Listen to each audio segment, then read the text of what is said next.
Welcome to the Pulse Podcast, Living Abundantly, Wholeheartedly. I'm your host, Matthew Rattan. Since the Pulse doesn't mean you're alive, this podcast is about the vitality of firm faith, pursuing personal integrity, and consistently keeping the main thing in practical ways, day by day. Welcome, everybody, to today's episode of the Pulse Podcast. And as our topic is the vitality of Bible study in the life of a follower of Jesus. The Bible is a huge passion of mine personally. As I often say, the more you get into God's Word, the more God's Word gets into you. But before we get there, I want to introduce our guest, Douglas Rollwage. He is in his 33rd year of pastoral ministry. Wow. A graduate of Queen's Theological College and Knox College. He has served congregations in Kingston, Toronto, and currently in Charlottetown, PEI with Zion Church. A deep love and respect for Scripture has made Bible study a cornerstone of Douglas's ministry. He regards in-depth and entertaining, we should add, Bible study as a forum for congregational discipleship and leadership development, as well as a strong source of community outreach and church growth even. An abiding interest in church history, particularly that of the Reformation and its theological roots in the patristic age, has provided Douglas with a long view of the Presbyterian Church's place in the story of the wider church and the basis of a relationship with other denominations. He's had the privilege of leading many congregants, clergy, and students on annual archaeological, historical, and biblical pilgrimages to Israel, as well as Greece and Turkey. Encountering the events of the New Testament and the words of Jesus, Paul, and others on site has proven inspirational and transformational. So together with his congregation, Douglas is a passionate supporter of missions, particularly the work of the Canadian Food Grains Bank. Working together with local farmers, landowners, and sponsors, Zion's work with CFGB has provided hundreds of thousands of meals for hungry families the world over. Douglas has served the church locally, provincially, and nationally, moderating presbyteries and serving as convener of many committees. And Doug has also served as the moderator of the 142nd General Assembly of the PCC. Douglas is indebted to his wife of 39 years, Dana. They have two children, Hannah and Jacob, and rejoice in a granddaughter, Aoife. So thanks so much for that background, Douglas, and just thanks so much for taking some time to talk with me and us on the podcast. I'm looking forward to it. Thank you. So you have a robust Bible study ministry. It reaches many people in person and online and has grown over the years. So, this obviously is the basis for a lot of your experience. So can you just tell us a bit more about it? Well, the Bible study program here at Zion, when I came here 15, almost 16 years ago now, there were numerous in-house groups and Bible studies of various kinds happening. And I, of course, was keen to establish a Bible study ministry here too. I found it to be a cornerstone of how I do ministry, a combination of Bible study and missions and strong worship.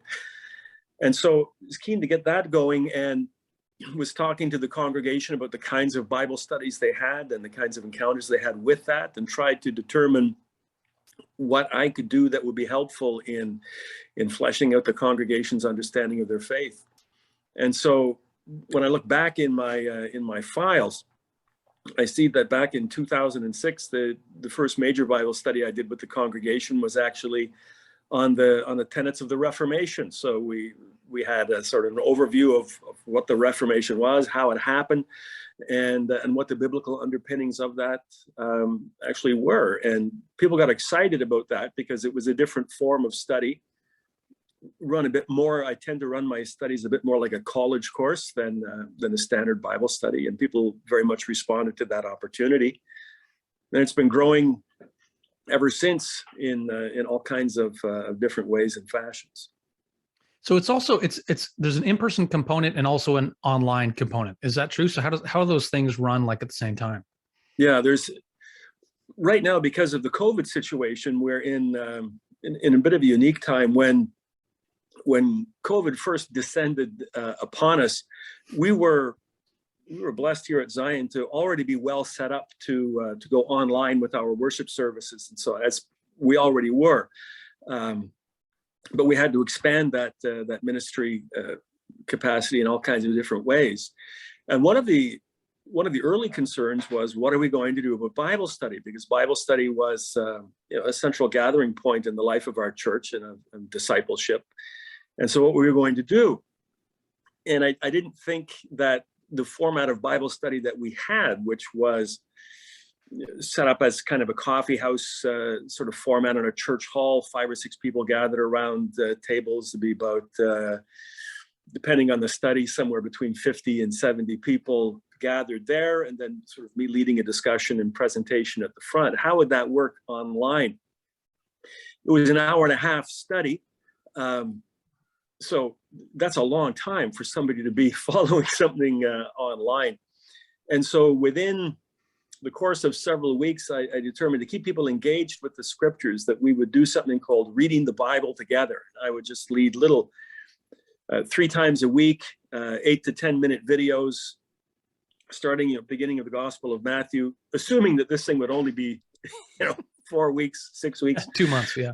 Yeah, and go through a gospel together with me, just highlighting some of the things to notice in each chapter. Not an in-depth thing, but just more or less hold hands together as we went through. And then as the pandemic got extended, those became a little more complex, a little more in-depth. The most recent of that format that I did was on the book of Genesis, and that was a very, very in-depth study, which was 3 times a week and went on for about 60 sessions altogether. Wow. And the community, the online community, really began to grow, not only within the Charlottetown, our immediate Zion catchment area, but quite literally all over the world. We were getting, I have no idea how people found these things, but we had the participants, from South America, from Mexico, from across Canada, a very strong, for whatever reason, Iranian contingent was tuning in. From Europe, from London, we had some faithful people. So there's a hunger out there for that. Now that we're able to gather together again in person, just as of the beginning of October, we had the courage to do that again. I resorted to the more conventional style of study that we had previously, but we both live streamed it, and we have it on our YouTube page and our Facebook page and our congregational website for people to watch later on. So that is, I didn't know, I was reluctant about how that would work. Again, trimmed it down to an hour. So again, that's a lot of material, but we publish, I always have handouts and so on, which cover a lot of the material. Those are available online. And we have, as our standard, 50 or 60 people attending in person. There are about 30 to 40 people who live stream as it's going on the Tuesday evenings. And then we pick up about another 100 to 150 people throughout the following week who check in with us online with our recorded videos. So I had fear that format wouldn't work, but people are continuing to buy in. That's great. On that, yeah. I'm grateful for it. Good use of technology, and people obviously feel helped by the content. So now this is a huge question, so I want to kind of take us to the 10,000 foot view, but it needs to be asked. So why is studying the Bible important? Yeah, there's 90 minutes. As Christians, we're part of a story. As we grow up within the church, or as we come to faith, we're adopted into this family. We're a part of a family that's much older and much wider than our own biological family. And that family is bound together with a story. The story of that family is told through the format of story. And when we study the scriptures, we learn that story. Not only do we learn the story, we learn about the author of that story. We learn about the focus and the point, the culmination of that story. We learn our place within it, which is very important, and how we engage with it and our response to it. And so as we study the scriptures, we get to know that story more and more. And as we get to know that story better, we get to know God better. We certainly get to fully understand what God was doing for us in Jesus Christ. And we get to know ourselves better, because we come to a fuller understanding of who we are and why we are and what we're for and our purpose in life and how we tick all through that story. And how do we respond to it? How do we live as a result? We learn that through the scriptures as well. It's our origin story, and it's our guide. It's our future, and it's where we find life, where we find new life, and where we find the purpose of life. So it's all there, Yeah. and it's how we tick as people of the book. Wow. We'll have to talk sometime about the 90-minute version response to that question, Well, but that's good. So, obviously I'm kind of, as we get into it, I'm just trying to get, some of the big picture and some of that 10,000 foot view. And that's super helpful. But I want to ask you about Jesus' view of scripture as well. Can you share some insight with us about his view of the Bible? We often hear that we should be like Christ. So how would you put it if I was to say, like, how would we view the Bible if we viewed it as Jesus did?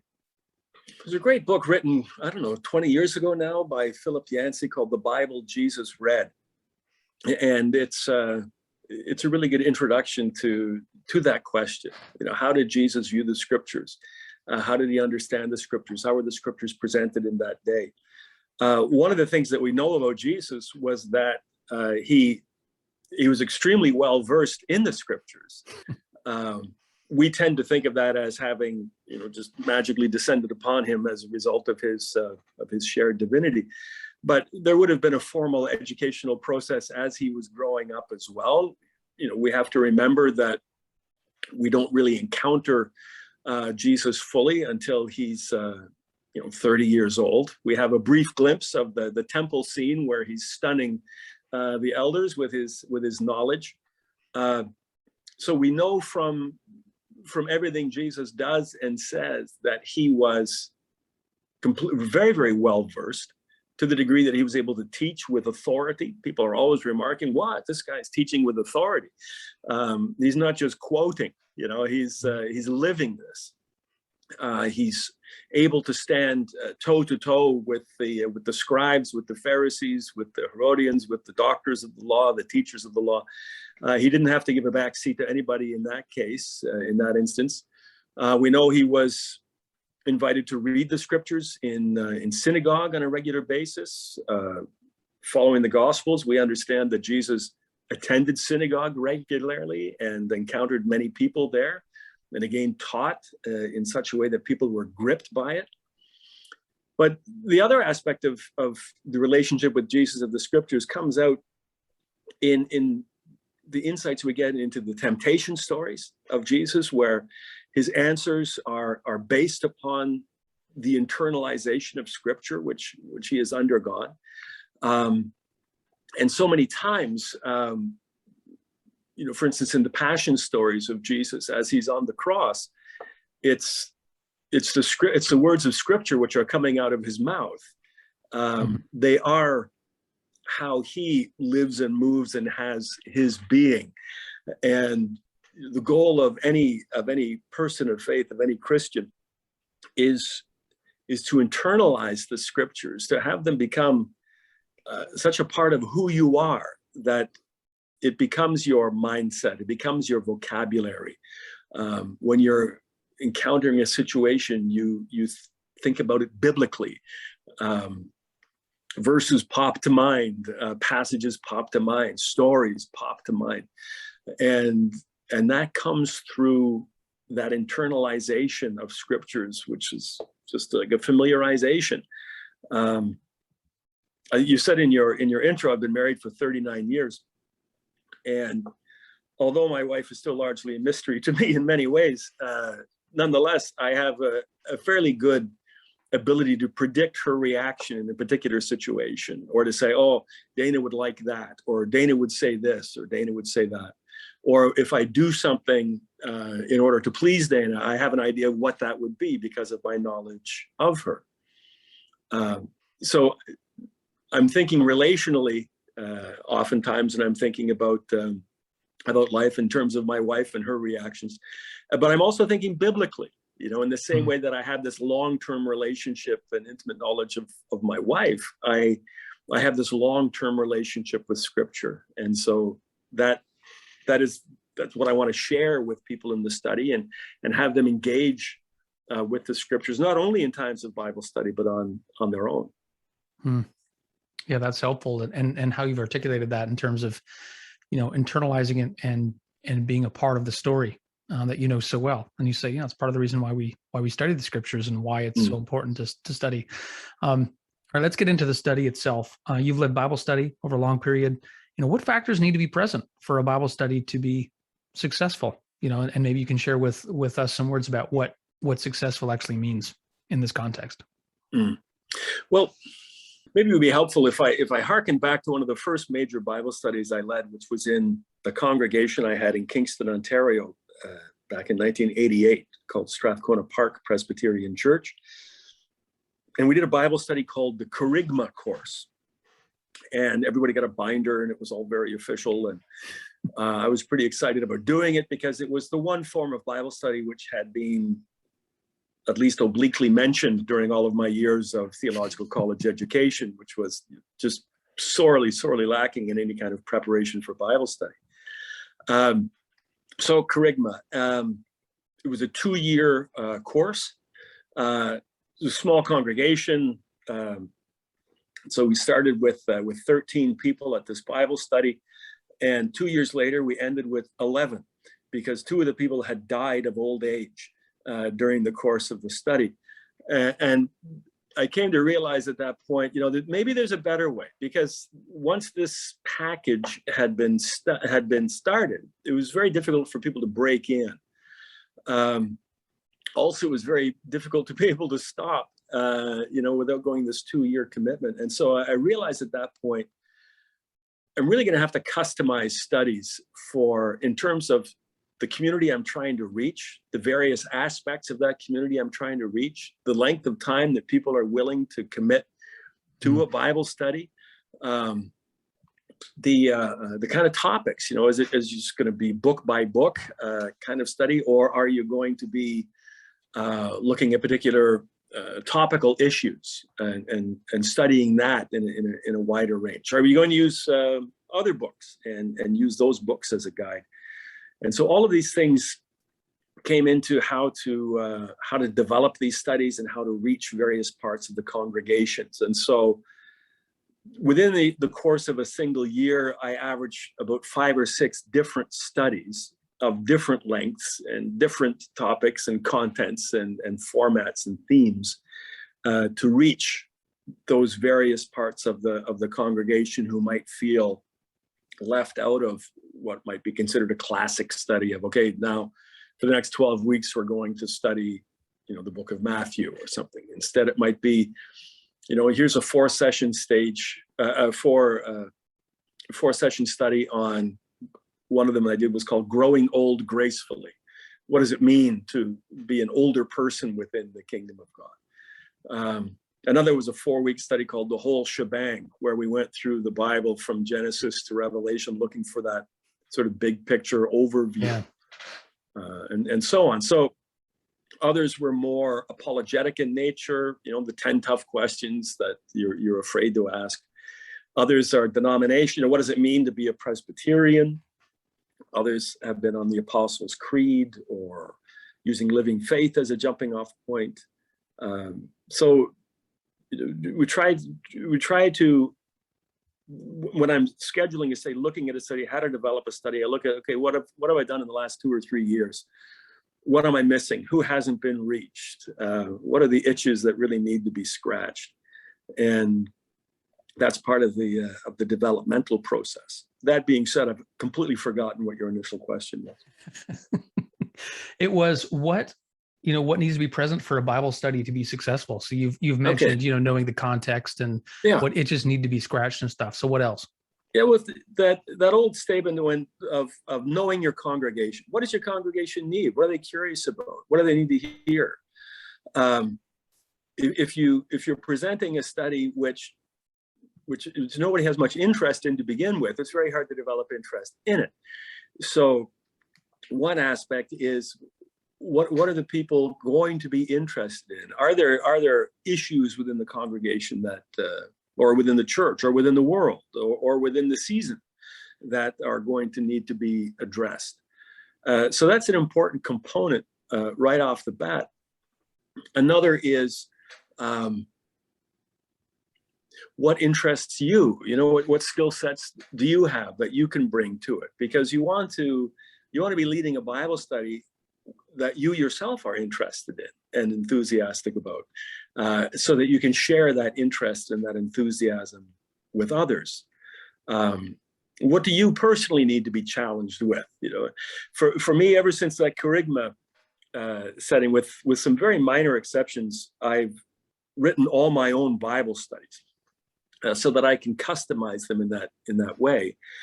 And I've also tried to not work too far ahead, because oftentimes the people that I get to a study were not the people I was anticipating.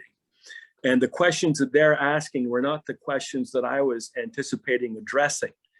And so if I'm writing my own study, I can change on the fly. And I can think, okay, this group wants to dig deeper. So next week, we're going to be digging deeper on this rather than a more surface overview. Or this group is struggling with this. Or this group is bored by this level of background. They really want to get into life application stuff. So again, the necessity of being able to adapt within the study based upon how it's being received is I think a very important aspect of what makes a Bible study successful.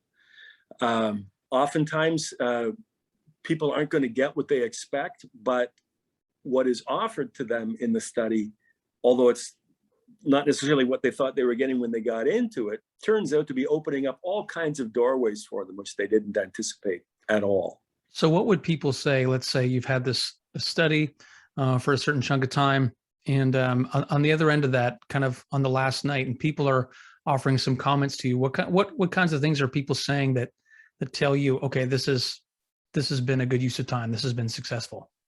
People are really excited. The excitement level is important.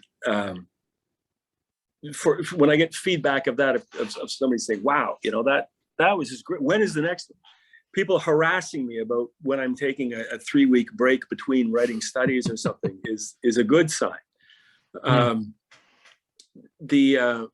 lot of people, boy, I'm so glad I found that. I never knew that. I never thought about it in that way. Of course, one of the great rewards is people saying, boy, I really, since this thing started, I've been reading my Bible, if not every day, then most days, and I'm excited about reading it. And when I read it now, I feel like I understand it more. Those, of course, are huge, huge aspects. If it's a study where I'm providing an awful lot of historical background and cultural context for it, and they say, wow, that's a whole world I didn't know existed. And they're seeing the scriptures through the eyes of that cultural understanding, which just enriches the whole thing again. Another one is somebody will say, boy, that's a 3,000-year-old story, but people haven't changed. I was in that story. I was standing right there. And of course, that's very rewarding too. Yeah. So a lot of what we talked about so far is the kind of content and being aware of the context and the situation and where people are at and some of the reaction. But when you imagine a Bible study, and you've described it, there's people, a lot of people in person. I imagine there's a certain amount of interaction perhaps, but what's the benefits to studying the Bible with other people, as opposed to just doing it by yourself? Well, I think the scriptures, I'm not going to say I think, I know the scriptures were written to be read and shared in community and not independently. We get clues about this, of course, just looking at Jesus teaching in the synagogues, right? That was a community event. From the letters of Paul, when Paul's saying, okay, read this to this group here and make sure that you get there what I wrote to them, and these are community documents, and there's a certain life and energy that comes from those stories being told and understood in community. One of the important parts of the Bible, everything now is we have this tyranny of independence in the way we understand our faith, which is ultimately a community event.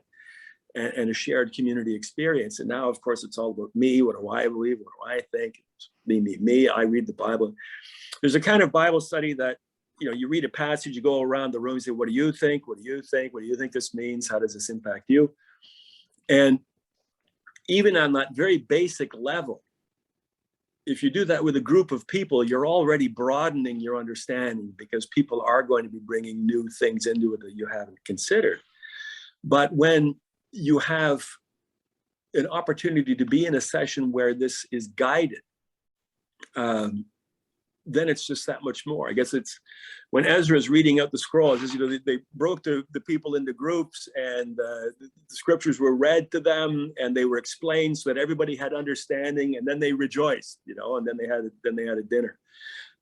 What a great picture of Bible study that is, from 2,400 years ago. And it's much the same now. These are community documents. Heresy means to stand alone. And if your sole experience of the Bible is you encountering it and what you think of it without the guidance of those who have gone before and those who are with you now, you're standing alone, and that's simply not how the scriptures were intended to be experienced. I feel like today too, and with the high amount of individualism, and people are finding a lot of stuff online, which in some ways can be good, but at the same time, you can go pretty far down a lot of rabbit holes. So, and you can get off the rails. And so it seems like also when people are sharing with one another, and there is a guide there as well, that's kind of a good way to have some accountability and to make sure you're kind of on the rails, right? Like quite often there's things that come up, and sometimes we do want to share thoughts and experiences, but at the same time, there are certain things that the scriptures might seem to say, but really they don't say. And it's actually helpful for us to have a word of correction. Sure. And that's where the historical and cultural context comes into things as well, which you just don't know on your own unless you've surrounded yourself with resources that can enlighten you in that regard. And there's great stuff on the internet. There's also an awful lot of just unbelievable garbage. And having somebody who can help you in that process of finding the right things, that is just so very, very vital. And hopefully one of the jobs of a clergy person is a teaching elder, and I take that part of my role very seriously. And it's probably the aspect of my ministry which most typifies what I do and how I preach. Even my preaching tends to have a very strong teaching component to it. My basic theory of the Christian life being, the more you know about something, the more deeply committed you can be to it. The more you know about God, the deeper your relationship with God is going to be.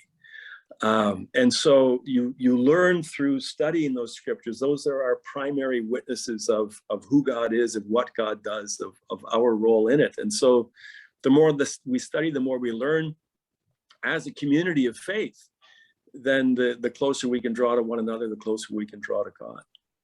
Well, I want to ask you about, you mentioned briefly pilgrimage, but we talked about it I mentioned it in your kind of your bio.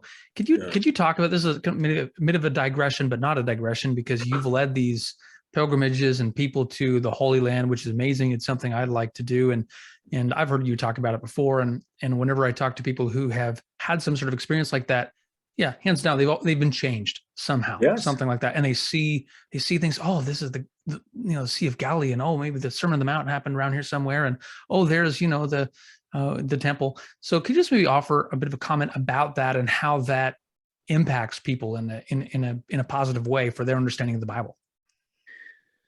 I kind of conduct a pilgrimage as a 3D on-site, feet on the ground Bible study. There's reading of scriptures in the various places. I've developed about a 90-page, like in terms of an Israel trip, it's about the same length of Greece and Turkey pilgrimage. About a 90-page study guide with all of the scripture references, brief overview of the archaeology, the history. And there's just, you can understand things about the Bible, about the scriptures, by being on site in ways that you just can't understand otherwise, that come to you in a way that's so powerful. One of the great archaeologists of the life of Jesus is a monk named Bargel Pixner. He just died just a few years ago, and he always referred to the land as the fifth gospel.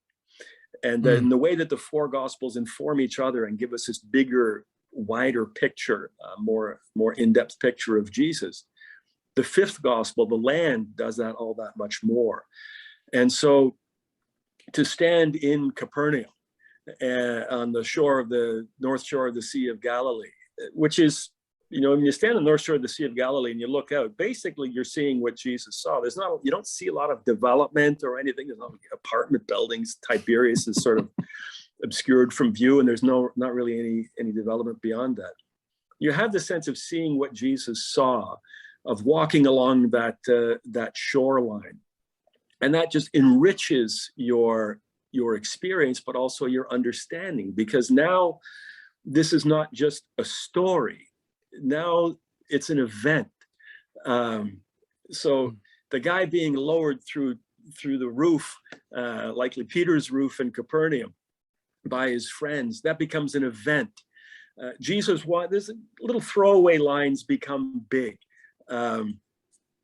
Archaeologists were pretty sure that they've discovered which area of Capernaum Peter's house was in, because of things we don't have time to go into at this moment. I certainly know where the synagogue used to be. There's this little throwaway line in Mark. They left the synagogue and immediately went to Peter's house.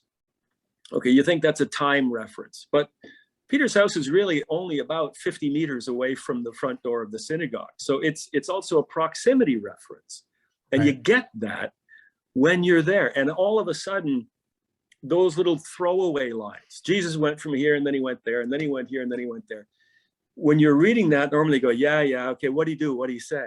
Right. But now those connective pieces, these geographical pieces, become this three-dimensional journey that you've been on. And the recounting of the New Testament stories, these are events. You're standing at the pool of Siloam. You're standing at the pool of Bethesda. You're standing on the Mount of Olives. Boy, those stories, they just try to keep, if you bring somebody on pilgrimage to the Holy Land, an archaeological, biblical, historical, there are other pilgrimages. There are political pilgrimages, right, which have a different purpose and a different result. But a historical, biblical, archaeological pilgrimage, you bring somebody on one of those to Israel, to Jordan, try to keep them away from Bible study. Good luck, because they want it. They've tasted it, and now they want it. They want to get more into that story. And when you mention, Nazareth, then their heads are filled with Nazareth and the baklava maybe they had there, and walking those hills and seeing that rugged terrain, and all of these moments now become a reality in a way that, not to say that they didn't believe them before, but now they've experienced them. And as I say, these biblical stories become biblical events. And just through being there, you are in some mystical time machine way participant in them. Let me ask you about your experience. So think back to one of the kind of first times that you did this, like now you lead these, but can you share with us just one of those times where you were at a place where what you're describing actually happened to you, where all of a sudden a story became an event for you personally and was significant for you in your own, like, aha, or whatever? Boy, that's a good question, because as you say, I've been back so often. I would probably, it's hard for me to nail it down, but one of the big moments would be standing atop the Mount of Olives. And there's Jerusalem just laid out in front of you. Now, obviously, the Jerusalem you're looking at now is not the Jerusalem that Jesus was looking at, but elements of it are. There's the walls of the Temple Mount still stand.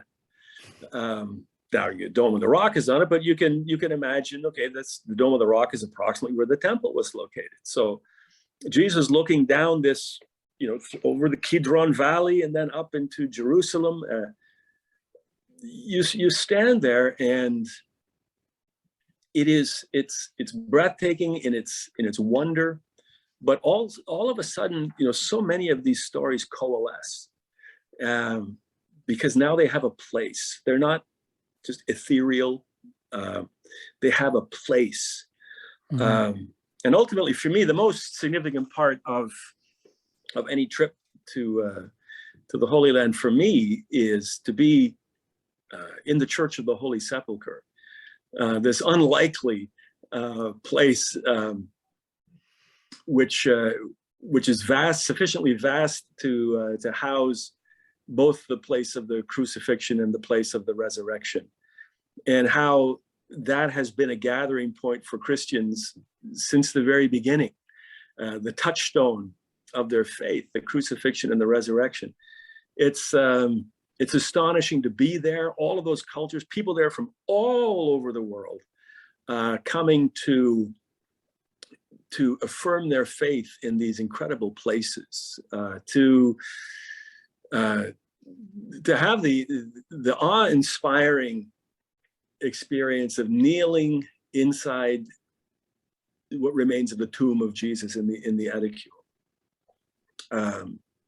It's an astonishing thought to think that the resurrection happened here, and everything sort of spread out from here and spread throughout the entire world. It's an astonishing physical, spiritual experience, but it's also an astonishing scriptural experience, because then you go back and you read those resurrection accounts, and pieces are just falling into place. Again, the resurrection becomes not this sort of disembodied event. It becomes somewhere where you have stood and countless millions have stood and contemplated and worshipped at that very spot. It's just incredible. You have to be able to see through the accumulation of stone and plaster and marble and icons and candles and lamps, and to see through that to the bedrock, which is still there, which just a few years ago was quite remarkably uncovered and affirmed again by the more recent work that's been done on the renovation of the Aedicule, where the bedrock is right there. It seems that, and I think I've heard you speak about this before too, but it seems like, as archaeological digs go on and research happens, it seems like the more stuff that seems to be unearthed, the more they seem to kind of confirm the geography and outline that we find in the New Testament. Well, that's true. And I tend to keep up fairly closely through reading, being a subscriber and a fellow of almost every archaeological journal that's out there in terms of biblical archaeology. Particularly in terms of New Testament. Old Testament, because it goes back so much further, is a bit more of a moving target. Yeah. But in terms of the New Testament stuff, there's been no archaeological discovery which has caused people to say, well, this is, John has just got this wrong, or no, this didn't exist. In fact, the opposite is true. Every time they put a shovel in the ground, they're saying, oh gosh, John was right. One of the things that we did in my previous congregation in Toronto, as a result of my experiences in Israel and my contact with various people there, we had the opportunity to invite as a guest Professor Dan Bahat, who was the chief of archaeology for the city of Jerusalem for 25 years. Wow. And we brought him in to give a series of seminars and presentations in the congregation in Toronto, which were breathtaking. This guy's a Jew. He's a devout Jew. He's not a Christian. But he knows the New Testament, the gospel accounts perfectly, and was able to just stand there, hands in the pockets, and quote them at great length and say, where did people would say, how did you know where to dig? So we read the New Testament, and we took it seriously. So there's all kinds of levels as to why that's important. The Gospel of John, for instance, the later of the Gospels that were written, probably not in its final form until 80, 90 AD, 20 years at least after Jerusalem had been completely destroyed by the Romans. But John is going back to his own recollections and his own experiences of Jesus, pre-destruction, 70 AD destruction, all the way back to the Jerusalem of 33 AD. And all of his geographic references are, almost casually there, but each one of them is astonishingly accurate. And it's the knowledge that wasn't lost in that interim time, and which really roots the story in the very stones of the place. It's not in any way a fable. There's this idea that, the gospel is cobbled together hundreds of years after the fact. Well, the geography tells you a different story. The archaeology tells you a different story. I think the most important book that's been written in the last 25 years is probably Baucham's Eyewitnesses of Jesus, the gospel as eyewitness testimony. Because there's been, a century and a half of, people trying to write interesting PhD theses, and you don't write an interesting PhD thesis on the basis of, the gospels are verifiable with archaeology. It has to be, Mark was written by, this whatever, and come up with some idea that hasn't been tested yet. And so really those types of ideas and theories have dominated biblical discussion and biblical theory for 100 years. And finally, there's a corrective coming from very, very, very good scholars like Bauckham saying, no, wait a minute here. You've really lost sight of what's actually there, what's actually on the ground.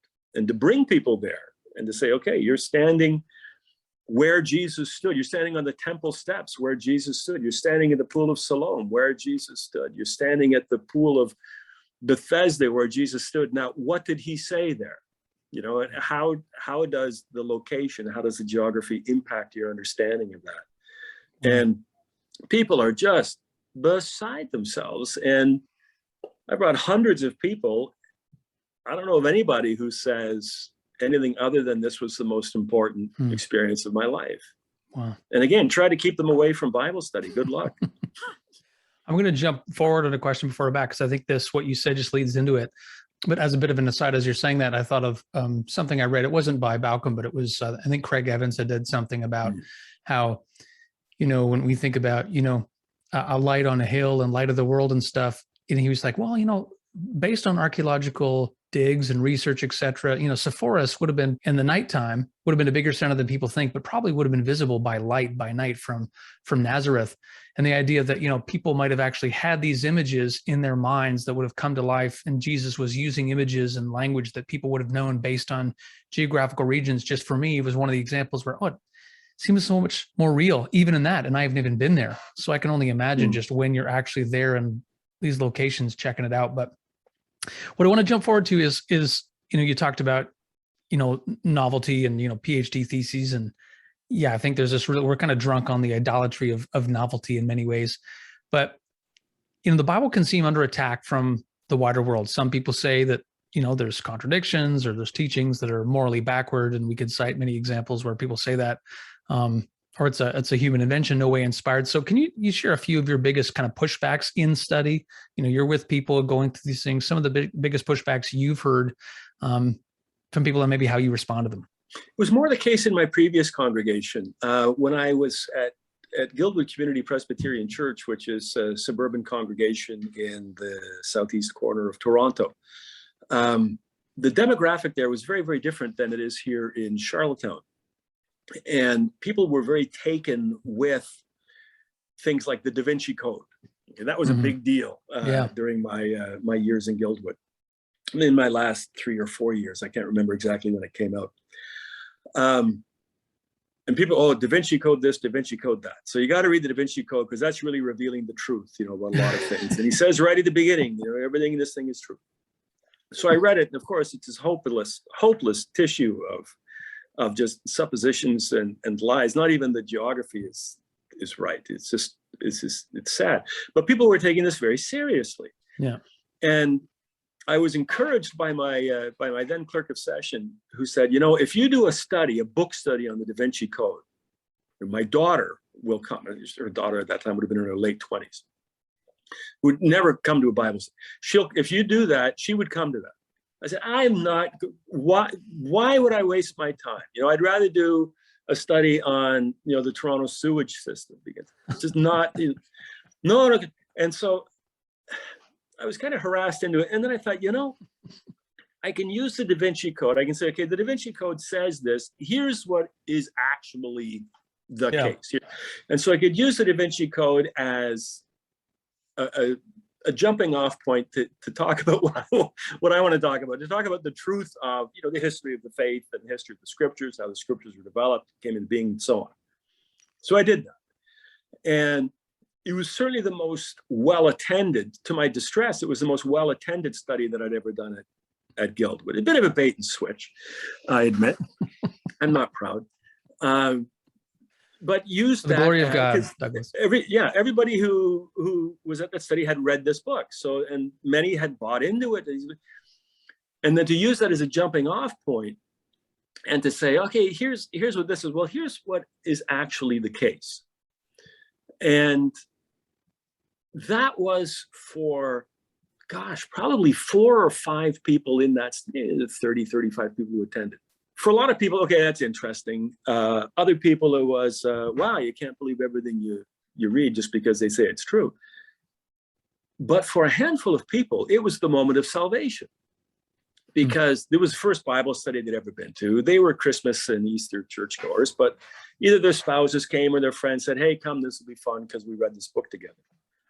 And it became a moment of salvation for them. And incidentally, it's quite interesting to note that several of those people, I would say about a half a dozen of those people for whom salvation became a real and dynamic part of who they are, also ended up going on pilgrimage over the coming years to Israel, and are to this day, very firmly committed in the faith. So that was an important starting point, and part of I myself have always sort of thought in terms of apologetics and so on, because I'm a deeply skeptical, critical person who lives largely in the echo chamber of my head. And so for me, every theory needs to be tested. Everything has to be proven. And the Bible can withstand that. The Bible's up to that level of scrutiny.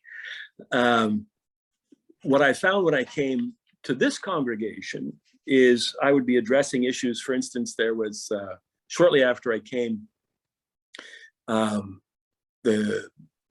kinds of stuff from a Harvard prof, and she had come across this fragment, which she called the Gospel of Jesus's Wife. And it was a big deal, and it was an hour-long, 60 minutes thing about it. It's just, it was, of course, it was a fraud perpetrated by an extremely dubious person, but sold to a credulous Harvard prof, who herself had been, a big deal in the Jesus seminar and so on. And there's nothing more exciting than the prospect of something that makes conventional Christianity look bad. Right. So she bought fully into this, and it was, of course, ultimately completely disproven, and the initial forger was discovered, and all the rest of it. So there was this big documentary, so I thought, okay, I better devote an hour of my Bible study that was going on about some other issue. I better devote an hour to this. And I devoted an hour, and nobody cared. People go, well, we wouldn't watch that. As soon as something like that came on that said the Bible's not true, we just turn it off. We're not interested in that. So it's a completely different demographic, which I began to have to address. But one which, as the Bible still suffers, countless slings and arrows from culture. It is part of my presentation, part of how I do, sermons and studies, because it's a necessary thing. We talked about scholarship and how scholarship of a particular nature has come to dominate our theological education. And I confronted I was at a meeting with the heads of our theological colleges. This is, I don't know, prior to me being moderator, so 6-7 years ago. And I said, we bring our students in, and we teach them how to do an autopsy on the scriptures. But we don't teach them how to put it back together and how to regard it as a living, breathing, dynamic, important document which has a life of its own, and which is alive by the power of the Holy Spirit, and which speaks to us and which brings life. Instead, we leave it dead on the table. We don't teach how we ourselves are revivified to experience the living word. We're really good at autopsies. We're not really good at living with the living word. And this was, I think, as a result, why a lot of ministers are kind of shying away. They're afraid of doing Bible study because they're afraid of, if the most I can offer to my congregation is a series of ifs, ands, and buts, or I know in many of our colleges, avowed enemies of the scripture and of conventional Christianity are the authors of the textbooks. You've got a guy like Bart Ehrman, for instance. Bart Ehrman, I was going to say, yeah. Yeah. Why are we using a textbook by Bart Ehrman, who himself is willfully deceiving people? I mean, he knows better than he's letting on with a lot of things that he's saying. But it's unfortunate. So for me, again, things like Bauckham are so important. I addressed a group of, I gave this example at Canada Youth back in 2016 or 17, and also to the various groups of theological college students that I met with during my time as moderator. You're a pretty hip and with it guy. I'm an old guy, but I'm not so sure, but okay. Okay, I'm old enough to remember when, if you were listening to a piece of music, it was on a record, what we would now call vinyl. Right. Everybody listens. That's cool again, by the way. And that's cool again. So it becomes, my outdated illustration becomes cool. So when I was a disc jockey, one of the things we would have to do before we played a record was to listen for any, bad clicks and pops and stuff. Because, you don't want to be halfway through a song, the radio, and all of a sudden, zip, up, ship, up, ship, and what are you going to do? So we would listen carefully. And then we had this device, this hugely expensive thing, an SAE 5000 click pop meter, it was called. And you'd play a record, and this thing had the ability to hear the clicks and pops. And you had sort of a lever that you could slide, and it could reduce the impact of the clicks and pops on playback.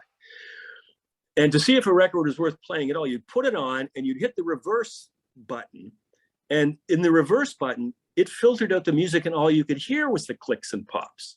And so then you could adjust the lever until those clicks and pops were, more or less silent, but there's still enough music going through.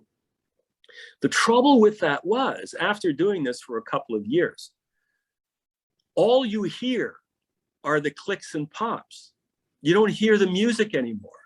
You're only listening for the clicks and pops. You're obsessively focused on the clicks and pops. I have a large vinyl collection. I still can't listen to it because every time it goes click or pop, that's what I hear. I don't hear the music. That's how we teach the Bible now. We say, here are all the clicks and pops, and we've lost the music. We can't hear the music. And so my job in teaching Bible study is to awaken people to the music. Listen to this beautiful music. It'll bring you life, and it'll bring you joy. Sure, there's clicks and pops. I'll acknowledge the clicks and pops, of course.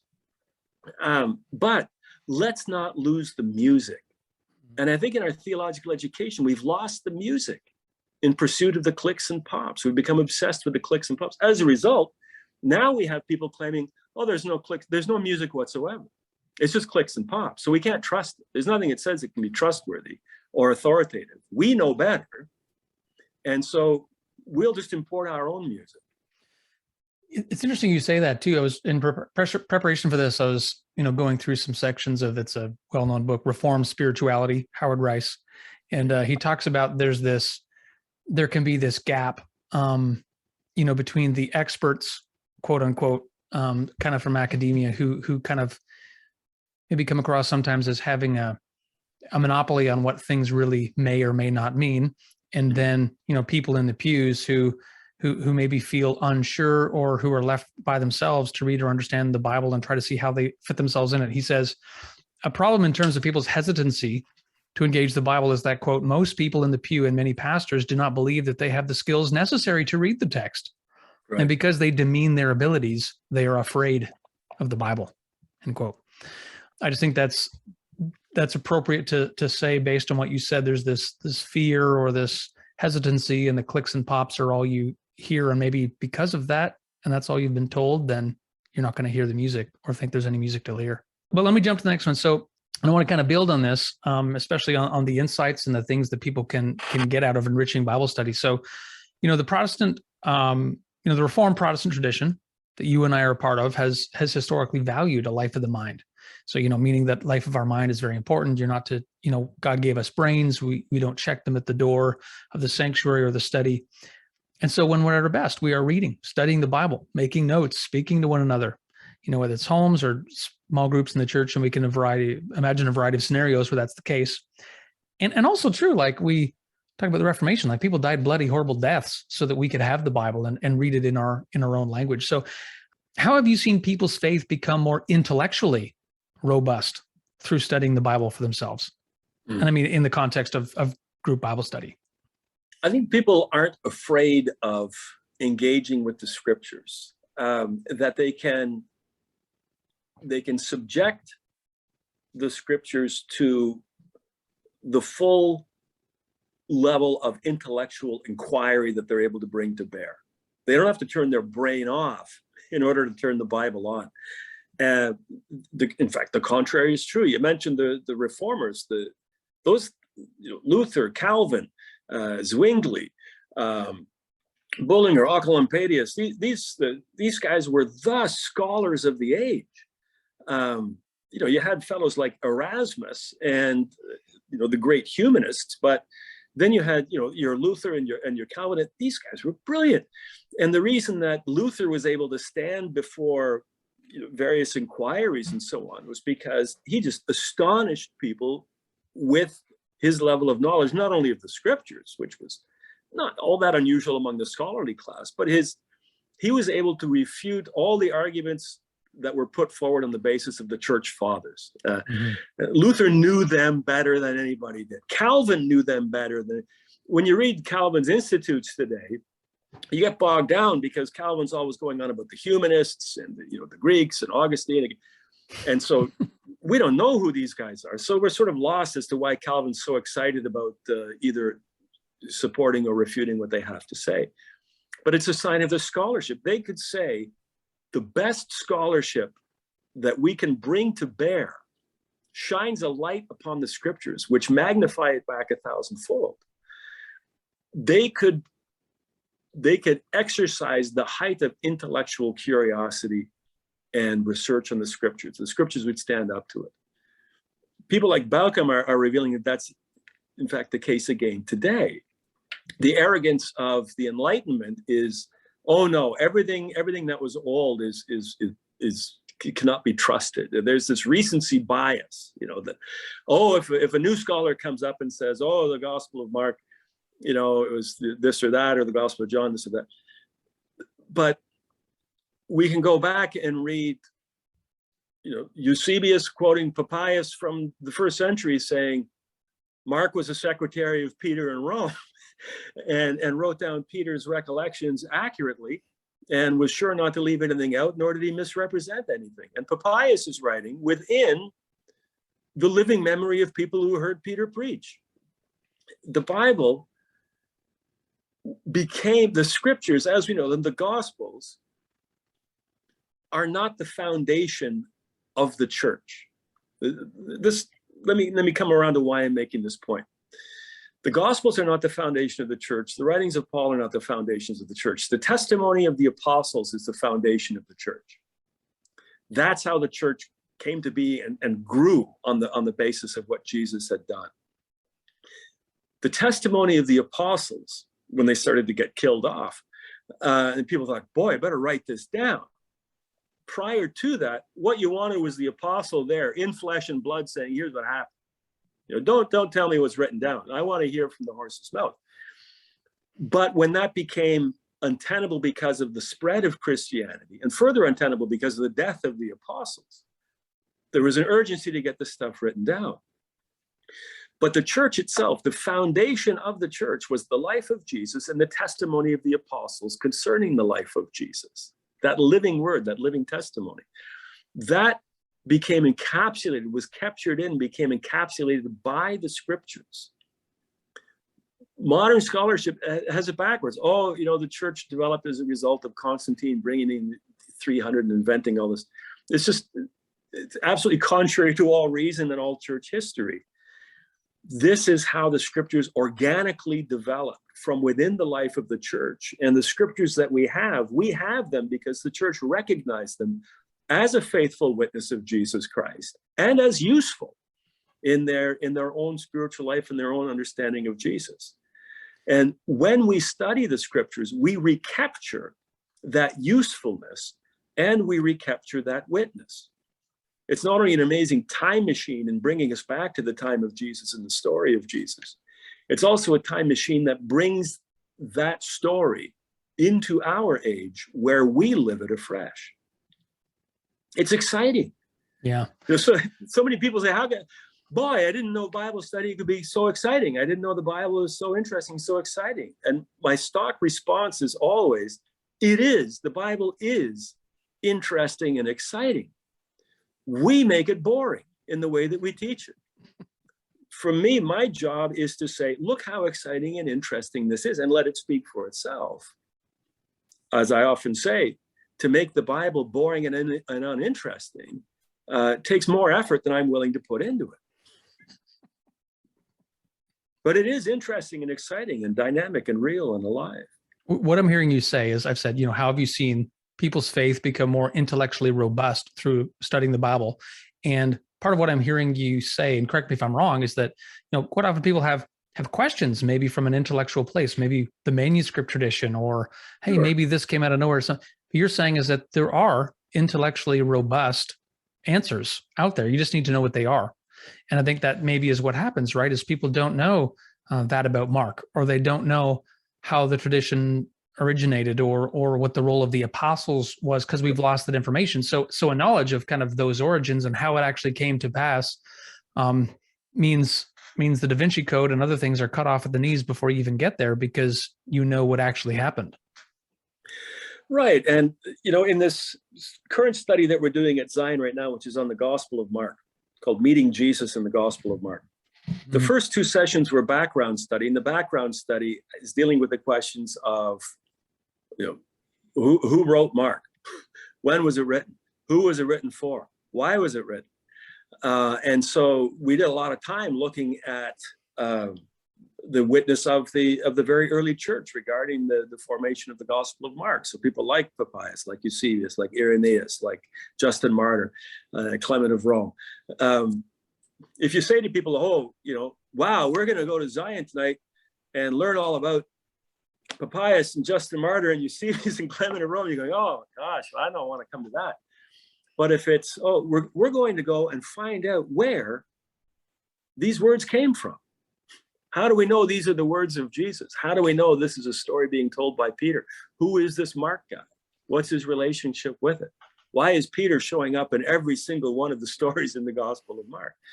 And people find that out. And in the second week, we did a lot of manuscript work. Okay, Gospel of Mark's written in Greek. Where'd that come from? Who wrote it down? Did Peter speak Greek? And all about the manuscript. Here's a whole stack of these manuscripts here. Here's a whole stack here. Here's how to look in your footnotes. Check your footnotes in your Bible when it says some manuscripts say.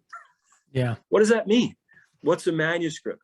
Do we have a copy of the original Gospel of Mark? No, we don't. Well, what have we got? Thousands and thousands and thousands of copies of the copies, all of which tell the same story. So people are excited by that, and they go away knowing, oh, okay, I can trust this book. I can trust Mark to tell me what Jesus said. It's almost like some of those questions need to be dealt with before people are willing to be receptive to the story. Okay, if this is a part of a big, overarching story about God's creation and how he works through human history and what he is doing, people are maybe more willing to see themselves as a part of it, that ongoing story, the living nature of that story, provided they can trust where it's come from. Can I have confidence in the Bible? Can I have confidence in what the Bible says? And what do we get every Christmas and Easter, we get, well, Jesus lived till 70 and had 5 children. Or, well, nobody ever knows. Was Jesus born in Bethlehem? No, that's a myth. People didn't start thinking that till Francis of Assisi. Well, no. Right. Justin Martyr is saying, boy, Bethlehem, you can't even get in the place now because of all the pilgrims. That's in 160. Yeah. So, no. Well, I think that's a very, sorry, go ahead. Instilling confidence in what's there, not based upon just a blind fundamentalist ignorance of, okay, here it is, take it or leave it, but you better take it, otherwise you're going to fry in hell. Instead, that confidence is based upon, no, there are excellent reasons for this being a trustworthy document. I think what you say with the church fathers is so important too, because they're, quite often we think about, I think as Protestant Christians, some anyway, will think, okay, we kind of trace our lineage back to the Reformation, and then, we'll mention Augustine. But like so many of the early church fathers, stuff is happening in the first couple centuries that are talking about these things. And some people who, Irenaeus or whoever who knew the apostle, like, it's just so amazing. But again, you need to know that story, and it kind of helps put the pieces together. Sure. And that's my job as the in-house teacher, the teaching elder. My job is to know that stuff. Now, I didn't know all of that stuff when I came out of theological college. I knew some of it, certainly didn't know all of it. In terms of the archaeology, I knew none of it because none of it was taught. It's just, which is, to me, let's not even start why that is just the biggest scandal that I can even conceive of. In any case, that's another episode. That's another episode. In order to be responsible to my position as teaching elder, it was vital for me to continue to learn. And one of the ways in which I continued to learn was in writing my own Bible studies and doing the research necessary to write those studies. I encourage every minister to write their own Bible studies. I encourage every college, please teach your ministers how to write a Bible study that's going to be interesting and accessible and exciting to their congregation, because in doing so, you will learn. I have on my desk every day, there's a Greek New Testament, there's the Jewish Study Bible, there's the Old Testament. It's all sitting right there because I'm continually having to learn. Because what do I know? I don't know all. And so I have to keep up, I have to keep current, I have to keep reading, I have to keep learning. And I can take the nuggets, the gold nuggets of that, and share them with the congregation. And they're excited about that. Well, this is your 33rd year of pastoral ministry. So thank you for that continuing, commitment to learning. That one of the ways that the Puritans would speak of pastors is that they were physicians of the soul. And so could you imagine going to a doctor who hasn't learned anything new in 33 years? I don't think we would. These are things of the soul. So I just want to let me interject. It's just one little story. It's a pilgrimage story again, but it can be transposed to others. At the end of the pilgrimage, the last night, we have sort of a dinner, and everybody tells. We sit around in a circle. I say, okay, I want to hear what's your big takeaway. What was your big moment, your big takeaway, your big learning, big insight? Went around the room, and I love the Sea of Galilee. It was so peaceful, or the Dead Sea, floating in the Dead Sea, what a thing, or Masada, whatever. Came around to this one lady. She was mid-70s, and she stunned everybody. She said, "I am so angry." And what? Angry? She said, "I am 75 years old. I have been going to church since I was a small child. I don't think I have missed more than 2 Sundays a year for my entire life. And every day I was learning and hearing things I had never heard before. And I am angry because I've been cheated my whole life long of learning and knowing all these things, which would have so deepened and helped my faith." Wow. And wow, that just took me back. And I regularly get people at Bible study who say, I'm 70 years old, or I'm 80 years old, or I'm 50 years old. I've never heard any of it. Why have I never heard this stuff before? And it's basic stuff. It's not, esoteric angels on the head of a pin stuff. It's good basic stuff. And so in order for me to convey those learnings to my congregation.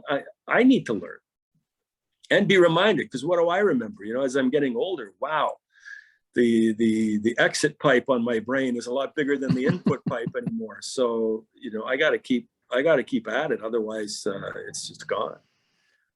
So Douglas, you had mentioned how Bible study is connected with church growth, because I'm not sure people would always necessarily connect those things. What did you mean by that?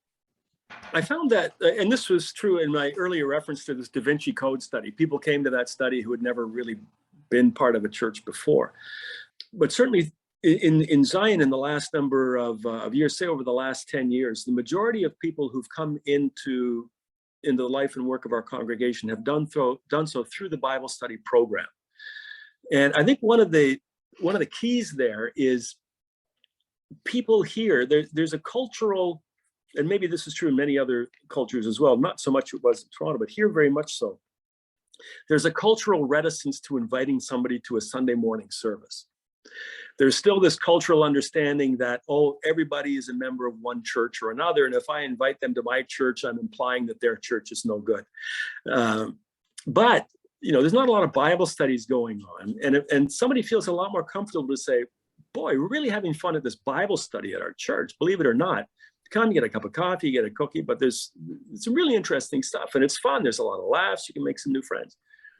People have not been reticent about inviting others to Bible study. Mm-hmm. And once people start attending those Bible studies, they're thinking, hey, there's life here. There's, this is exciting. This is dynamic.